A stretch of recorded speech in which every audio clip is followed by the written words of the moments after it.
speak in that thundering voice about the Constitution and the impeachment hearings for President Nixon, not only did I find my own personal role model and icon, I heard a clarity, a force, and a claiming of the best of this country as our own in a way I had never heard before and have never heard since.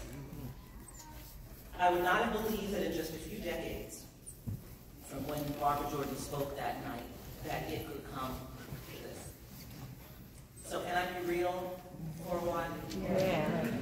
Because I do think the importance of this day is it's an opportunity to assess where we are and to create a plan for how we move ahead in this moment. The America I see today has fallen so far from its most important ideals that we are in a country now where, according to polls and elections, well over 40% of the population would support those who try to destroy our democracy. 40% say they would understand taking up arms to support what they believe. We live in an America where a Supreme Court has wiped away 50 years of legal precedent and rendered women second-class citizens by removing the guarantee of the most important of rights, the right to control our own bodies. That's right. Go ahead. Speak it. Half the population of this country in one fell swoop. And they've got lots more on the docket for this year. We live in a country where hate crimes against Asian American and African American people and Jewish people and trans women, it's just daily news. An America that worships weapons of war and allows them to be used to massacre our children in schools. Today I see an America that abandons its children and its elders, an America unable even to come together to face a deadly global pandemic effectively. I see an America that has lost over 1 million people to that pandemic, and we haven't even taken a pause or a reset or a national week of grieving to take stock of what we've lost. I see an America with an exponential rise in violence, and a country where our young people, many of them, fear they have no future. They fear they will never be able to afford their own homes or even move out of their parents' house. They rightly rail against what our generation has done and not done. They fear that their future has been stolen by the recklessness of the generations before them. And perhaps they're not wrong. I always say to my daughter, but not me, sweetheart. I've only ever wanted to be a civil rights lawyer, and I've been fighting my whole life. I'll seek absolution for my children. So I want to share with you what has captured my spirit this year from my study of Dr. King's writings. And I want to talk about a subject that we don't often associate with Dr. King, but a subject that he spoke often about, and in ways that resonate deeply with me at this moment in our country. I want to talk about power. Not dreams, power. Because Dr. King spoke with such eloquent poetry, we sometimes forget how eloquently he spoke about power the power of nonviolence, about moral power that surfaces the tension in our country. Dr. King's first national speech was held in 1957 in front of the Lincoln Memorial. It was the 4th anniversary of the Brown versus Board of Education decision, and the South was steeped in massive resistance, refusing to heed the Supreme Court's ruling. And so civil rights leaders said, we'll have a rally at the Lincoln Memorial to dramatize this resistance. And they invited a young preacher who had come to prominence the year before as part of the Montgomery bus boycott. And this was the first time he had addressed a national audience. And that speech was not about dreams.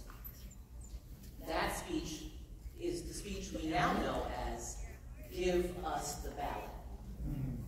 give us the ballot. Your homework assignment is to go home and read that speech.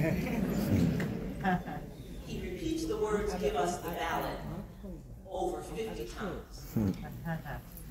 His vision of us having the ballot was, when we have power, we will be able to do what we need to do to be full-class citizens in this country, to strengthen our communities, to protect our families. Give us the power, give us the ballot, he says over and over again. Because despite what I said to my daughter, the truth is we, even I, must face that we haven't fought hard enough for power. We fought for a lot of things, but for power. And we cannot make change. We cannot transform the world we live in without power. I'm not saying we didn't fight, but we perhaps fought half-heartedly. Why? Because we wanted to believe that we could make transformative change happen by tinkering around the edges. We accepted a diagnosis of our problems as a nation offered by those most ill-trained and ill-suited to do the kind of honest, forensic examination.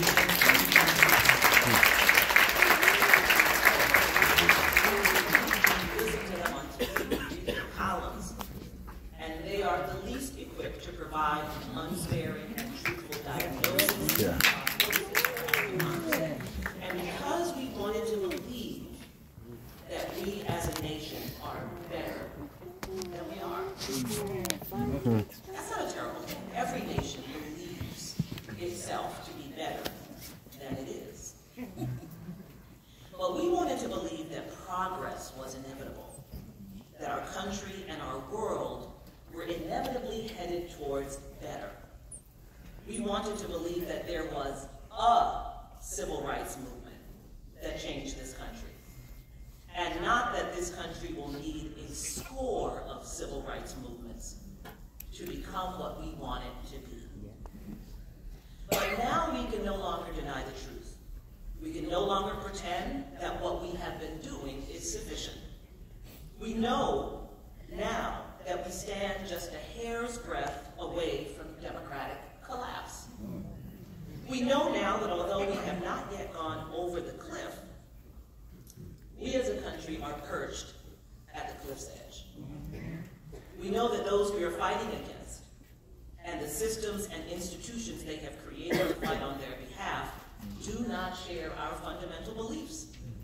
They don't believe in justice, in dignity for all people, in protecting the sanctity of our planet. They do not believe in equality, fairness, transparency. They don't believe in the tools of democratic politics, not in fair representation, honest debate, free and fair elections, shared power. We just learned they don't believe in the peaceful transfer of power. In sum, it turns out that a sizable portion of our nation, and it appears a sizable portion of our nation's leaders, do not believe in the basic tenets of democracy. And that is a very different landscape than the one we're accustomed to playing on. Now, we've always known that they themselves don't believe in nonviolence, because when those who share their ideology use violence to protect their interests or even for personal gain, they will neither punish nor condemn those violent actions. It is often said that we are playing checkers and those arrayed against us are playing chess. I reject that analogy because it suggests that they are only playing a smarter, more strategic game, when in fact we're playing very different games. And in fact, it's really not a game. This is something far more serious, and the stakes are as consequential as we can imagine. We're not engaged in the same project as our adversaries, and we need to understand that so that we understand how to fight them. It's not apples and oranges. Those are at least both fruit. It's not chess and checkers. Those are at least both board games. No, we are fighting for the very meaning of our lives and the lives of our children in this country.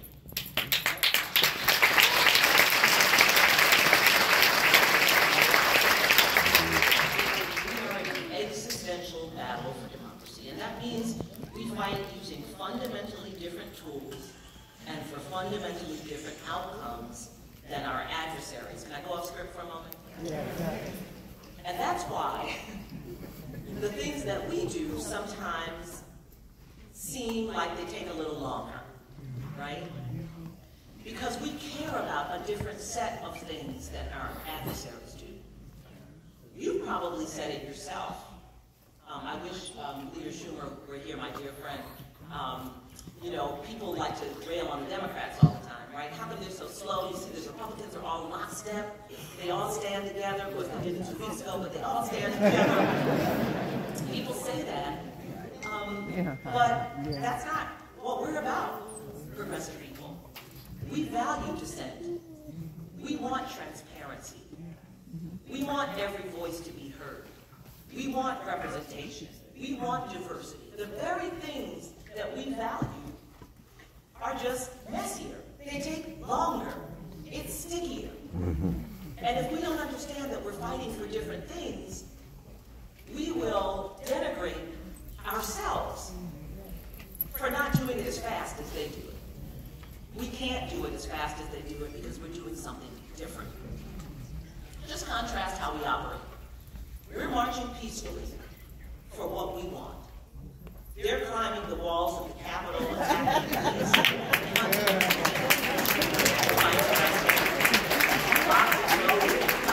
They're spraying knives.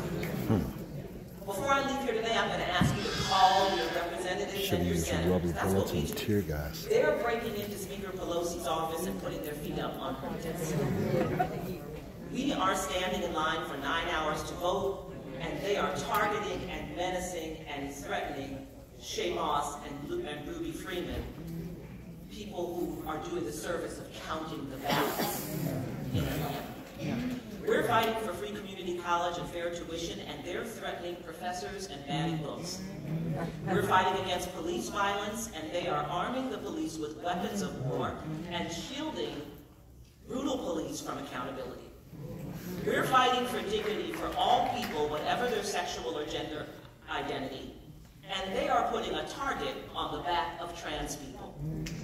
We are fighting for the health and safety of women and girls, and they are fighting to compel girls to bear children. We are speaking truth to power, and they are developing an entire language to avoid calling a thing a thing. And insurrection looks like a normal group of tourists. Voter suppression is election integrity. They call hate speech free speech.